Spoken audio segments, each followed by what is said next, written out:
प्रिय मित्रों, मैं आचार्य पंडित महेश कुमार द्विवेदी आज बात करूंगा सनातन धर्म के ऊपर। इस पूरे ब्रह्मांड में अगर कोई धर्म है जिसको साइंटिफिकली आप प्रूफ कर सकते हो, वो सनातन धर्म है, जिसका रियल में कोई आधार है, कोई मीनिंग है, कोई रिसर्च है। वो सनातन धर्म है। इस दुनिया में धर्म बहुत से हैं।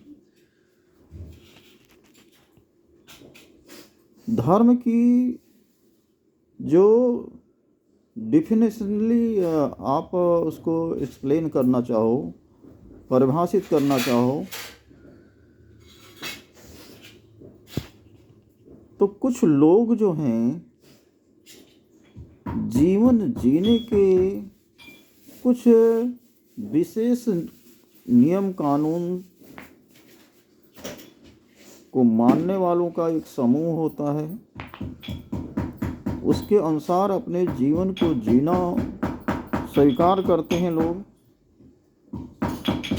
और वो जो नियमों का पुलिंदा होता है, जो नियम कानून होते हैं, आज उसको संविधान के नाम से हम जानते हैं। पहले वो धर्म के नाम से, पंथ के नाम से जाना जाता था। हर एक पंथ का अपना एक नियम कानून होता था, और जैसे जैसे ये पंथ बढ़ता गया, ये धर्म में परिवर्तित होता गया। तो सबसे ज़्यादा जिस धर्म पे रिसर्च किया गया, जिस धर्म ने इस संसार को सबसे ज़्यादा टाइम दिया, सबसे ज़्यादा वक्त तक इस दुनिया को जिसने जीना सिखाया कि हम जीते कैसे हैं, सबसे ज़्यादा अनुभव जिस धर्म के पास है वो सनातन धर्म है।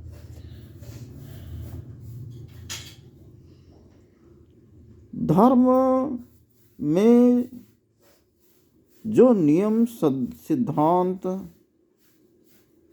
बनाए गए हुए होते हैं, उनका एक अनुभव होता है, एक कारण होता है। उस धर्म के जो व्याख्याता होते हैं, धर्म को जो रचने वाले होते हैं, जो उसके फाउंडर होते हैं, उन्होंने जो जीवन जिया होता है, जो अनुभव कलेक्ट किया होता है, जो पढ़ा होता है, लिखा होता है, सुना होता है, देखा होता है, जो उन पर बीता हुआ होता है, तो उससे वो फाइंड आउट करते हैं कि हमारे परिवार के लिए क्या सही है और क्या गलत है, हमारे परिवार को कैसे जीना चाहिए, हमारा परिवार किन नियम कानून को मानकर आगे बढ़ता है, अपना जीवन यापन करता है, तो उसके रास्ते में परेशानियां कम आएंगी। हमारे पूर्वजों ने अपने अनुभव को नियम रूप में, धर्म रूप में हमारे सामने प्रस्तुत किया कि इससे हमारे बच्चों को तकलीफ कम होगी। तो आपको जीवन जीना कैसे है, जीवन की कठिनाइयाँ और परेशानियाँ जो आती हैं, उनका सामना कैसे करना है, या कैसे आप जियोगे जिससे आपको परेशानियों का कम सामना करना पड़े। इन सब का जो अनुभव सार रूप होता है वो धर्म के नियम कानून और सिद्धांतों को बनाता है। धर्म ग्रंथों में लिखे गए नियम कानून कोई कृत्रिम रूप नहीं होते हैं, ये अनुभव रूप होते हैं। धर्म शास्त्र को लिखने वाले उसको, उस जीवन को, उस नियम कानून को जी चुके होते हैं, उनके अनुभव में वो बीत चुका होता है। फिर वो धर्म का नियम कानून सिद्धांत बनके हमारे सामने आता है। हाँ, मैं ये मानता हूं कि देश काल परिस्थिति के अनुसार, समय के अनुसार चीजें बदलती हैं और जब चीजें बदलती हैं तो उन चीजों के बीच में, उस नए इन्वायरमेंट में, नई व्यवस्था में जीने का नियम कानून और सिद्धांत भी बदलना चाहिए। प्रिय मित्रों, कुछ नियम कानून सिद्धांत जो हमारे इन्वायरमेंट के लिए बनाए गए, पुरखों ने सोचा कि अगर इस तरह से आदमी जीवन जिएगा तो इन्वायरमेंट बिल्ड होगा, प्रकृति स्वस्थ रहेगी, क्योंकि जीवन जीने के लिए सबसे पहली चीज प्रकृति होती है। प्रकृति ही हमें प्राण वायु देती है, तो प्राण वायु कम नहीं होनी चाहिए, ऑक्सीजन कम नहीं होनी चाहिए। ऑक्सीजन कम हो जाएगा, प्राण वायु कम हो जाएगा, जीवन जीने में लोगों को तकलीफ होने लगेगी, बीमारियां बढ़ने लगेगी। तो ये प्राण वायु कम ना हो, उसके लिए धर्म में नियम बनाए गए कि ये पौधा यहाँ पे लगाओ तो आप इस परेशानी से मुक्त हो जाओगे। हमने पढ़ा है कहीं कि सहस्रों कोटि जो भंडारे का फल होता है, जो हम लोग भागवत भंडारा करते हैं या भोज कराते हैं, उस सहस्रों कोटि भंडारे का फल एक जो मृतक व्यक्ति जहाँ पे जिसका दाह संस्कार किया जाता है, उस दाह संस्कार वाली जगह पे एक आम का पौधा लगाने से मिल जाता है।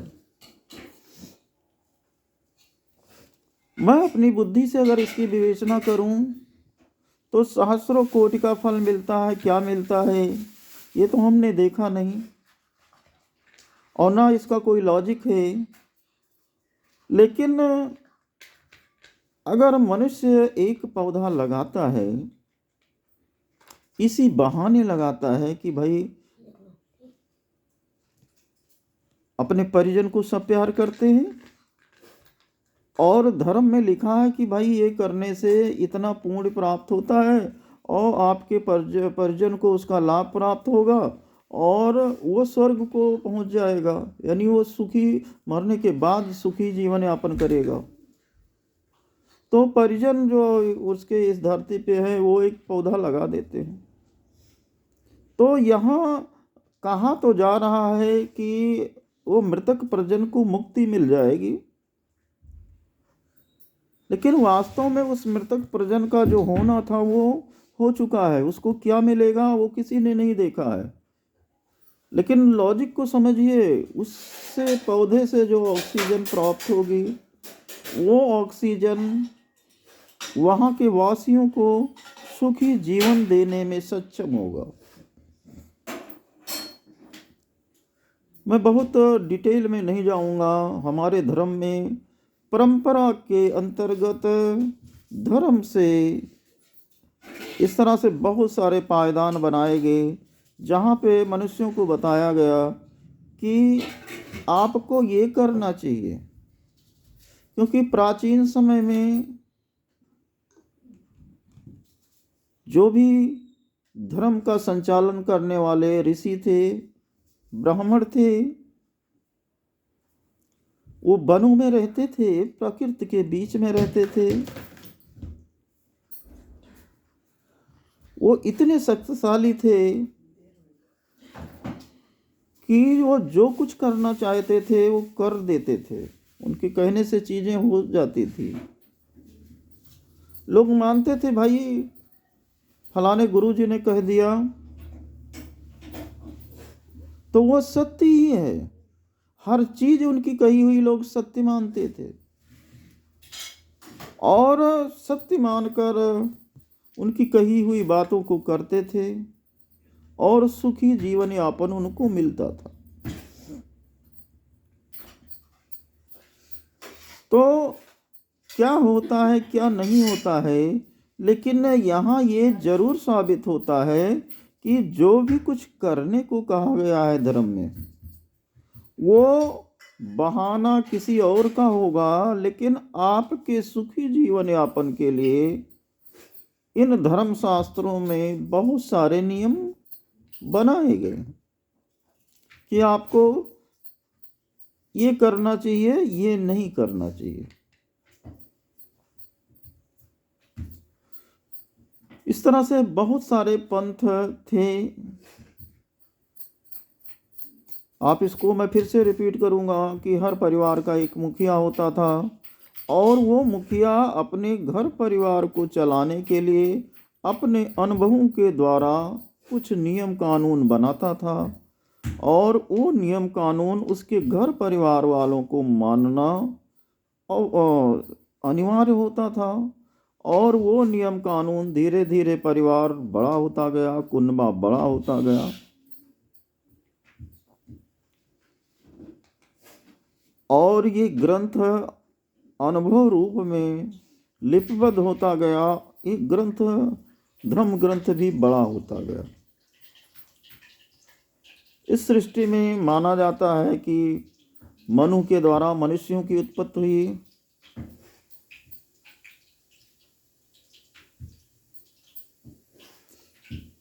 आज धरती पे जो हैं वो सप्त ऋषि की संतानें हैं,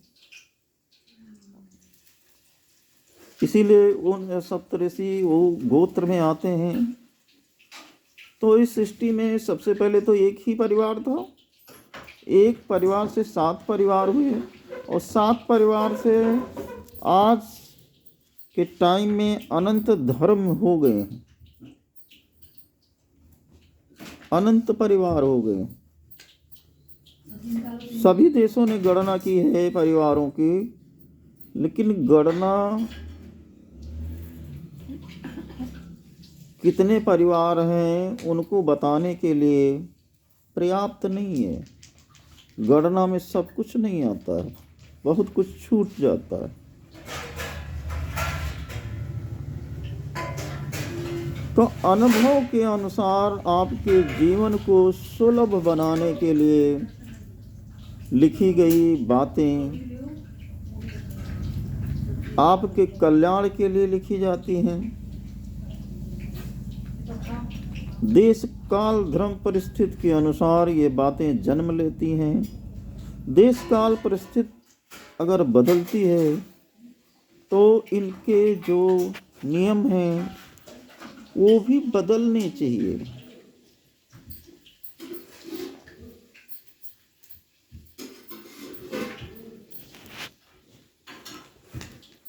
एक मरुस्थल में देश बसा है जहाँ पे पानी का नामो निशान नहीं है। चारों तरफ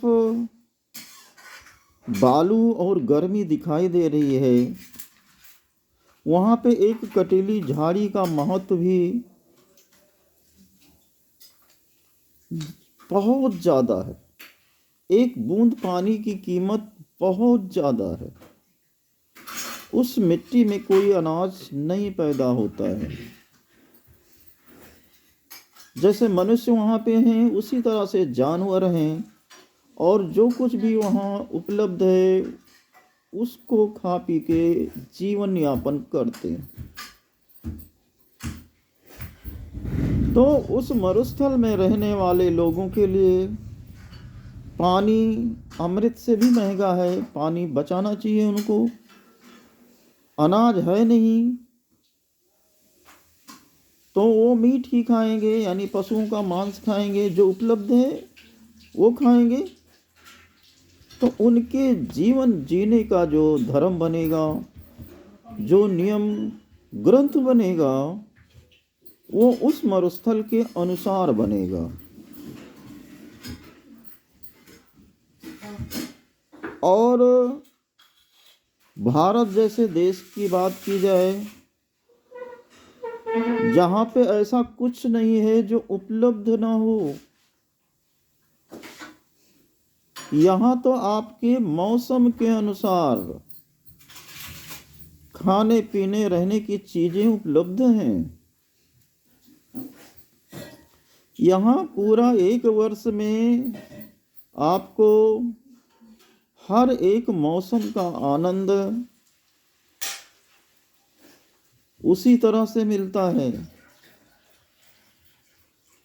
जैसा मनुष्य सर्दी, गर्मी, ठंडी, बरसात, वसंत, जो जो उसे चाहिए, वो एक साइकिल है यहाँ मिलने की। यहाँ पे हर प्रकार के अनाजों को उगने का इन्वायरमेंट है। धरा यहाँ की इतनी उर्वर है कि कुछ भी पैदा कर देती।